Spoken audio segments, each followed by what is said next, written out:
आजकल ना किसी को डराने के लिए कोई लंबी चौड़ी कहानियों की जरूरत नहीं है। कभी कभी तो सिर्फ 2 लाइनें, बस 2 लाइनें ही रोंगटे खड़े करने के लिए काफी होती हैं। तो चलिए आज इसी चीज को डिकोड करते हैं और देखते हैं कि कैसे चंद शब्द इतना गहरा खौफ पैदा कर सकते हैं। इन लाइनों को पढ़कर क्या लगा? एक अजीब सी बेचैनी हुई ना। एक पल के लिए ऐसा लगा जैसे कोई सच में आसपास है। यही तो है शब्दों की असली ताकत। तो सवाल यही है कि आखिर ये होता कैसे है। आज हम इसी सवाल की तह तक जाएंगे। एक छोटी सी डरावनी कहानी को परत दर परत खोल कर देखेंगे और समझेंगे कि इसके पीछे की साइकोलॉजी और आर्ट क्या है। कहानी की शुरुआत ही एक बहुत अनकंफर्टेबल माहौल बनाती है। चलिए देखते हैं कि राइटर ने डर की जमीन तैयार कैसे की है। वक्त देखिए, सुबह के 3:17। ये वो वक्त होता है जब पूरी दुनिया सो रही होती है और अकेलापन सबसे ज्यादा महसूस होता है। और फिर फोन का अपने आप ऑन हो जाना, ये पहला इशारा है कि कुछ बहुत गड़बड़ है। और देखिए, यहाँ राइटर ने दिमाग लगाने के सारे रास्ते बंद कर दिए हैं। फोन एयरप्लेन मोड पर है, कोई इंटरनेट नहीं, कोई सिग्नल नहीं। इसका सीधा मतलब है कि जो भी हो रहा है वो टेक्नोलॉजी के नॉर्मल नियमों से बिल्कुल परे है। ये हमें मानने पर मजबूर कर देता है कि यहाँ कुछ सुपरनैचुरल हो रहा है। और ये रहा पहला मैसेज। ये एक क्लासिक हॉरर मूव है। एक चेतावनी जो सीधे सीधे कुछ नहीं बताती, लेकिन दिमाग में सस्पेंस और डर का एक बीज बो देती है। पीछे क्या है? आखिर क्यों नहीं देखना है?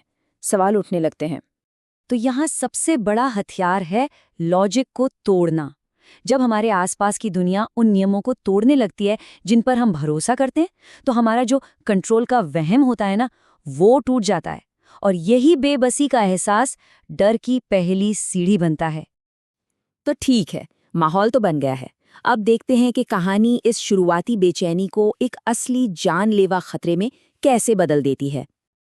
ये एक बहुत ही रियल रिएक्शन है ना? जब कुछ अजीब होता है तो हमारा दिमाग पहले उसे नॉर्मल बताने की कोशिश करता है कि अरे कोई गड़बड़ होगी। उसका हंसना हमें उससे जोड़ता है, लेकिन यही पल आने वाले डर को और भी ज्यादा भयानक बना देता है। और फिर आता है ये दूसरा मैसेज। अचानक से पूरा माहौल बदल जाता है। हंसी गायब। अब ये कोई मजाक या कोई टेक्निकल गड़बड़ नहीं लग रही। यहाँ डर को बढ़ाने का तरीका देखिए, कितना स्मार्ट है। पहली चेतावनी अनजानी सी थी, वेग थी।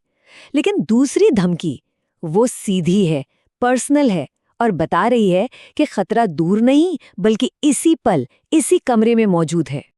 अब कहानी अपने क्लाइमैक्स पर पहुंचती है, जहां अब तक का अनदेखा डर एक भयानक तस्वीर में बदल जाता है। ये एक जबरदस्त मोड़ है। जिस फोन से धमकी आ रही थी, वही अब डर का आईना बन गया है।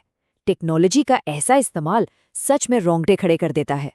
दोनों के बीच का फर्क देखिए, एक तरफ है असली डर और दूसरी तरफ एक शैतानी मुस्कान और काली आंखें। ये हमशक्ल सिर्फ दिखता एक जैसा है, पर वो उसकी शख्सियत का एकदम अंधेरा उल्टा हिस्सा है। इस कॉन्सेप्ट को डॉपलगैंगर कहते हैं। अपने ही जैसा दिखने वाला कोई दूसरा जो शैतान हो, ये ख्याल ही बहुत डरावना है।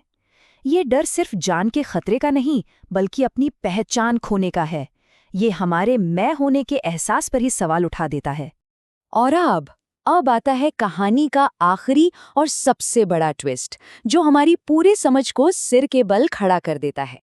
एक पल के लिए यहाँ रुकते हैं। सोचिए, इस लाइन का मतलब क्या है? कि वो जिसे हम अब तक असली समझ रहे थे, वो असल में स्क्रीन के अंदर कैद है। और इसके साथ ही हकीकत पूरी तरह से उलट-पुलट हो जाती है। जो परछाई थी, वो अब असली बन चुकी है। तो यहाँ पर जो सबसे खौफनाक बात है, वो ये है कि किरदार को सिर्फ मारा नहीं गया, बल्कि उसकी जगह ले ली गई है। उसकी पहचान, उसका अस्तित्व, सब कुछ छीन लिया गया है। ये मौत से भी बदतर एहसास है। लेकिन कहानी यहाँ खत्म नहीं होती। इसका अंत एक ऐसा सवाल छोड़ जाता है जो डर को हमारे जहन में जिंदा रखता है। ये एक छोटा सा एक्शन है, पर इसका मतलब बहुत बड़ा है। ये उस हमशक्ल की जीत का सिंबल है, असली आशीष के लिए। खेल खत्म हो चुका है। और फिर जब सुबह होती है, तो सबूत के तौर पर बस एक ही चीज मिलती है, एक वीडियो। अब उस वीडियो में क्या होगा, ये कहानी हमें सोचने के लिए छोड़ देती है। और यही आखिरी सवाल इस कहानी का असली खौफ है। वो वीडियो किसने बनाया? उस शैतानी हमशक्ल ने, अपनी जीत का सबूत छोड़ने के लिए? या फिर उस वीडियो में कैद है वो आखिरी पल जिसे हम कभी देखना नहीं चाहेंगे?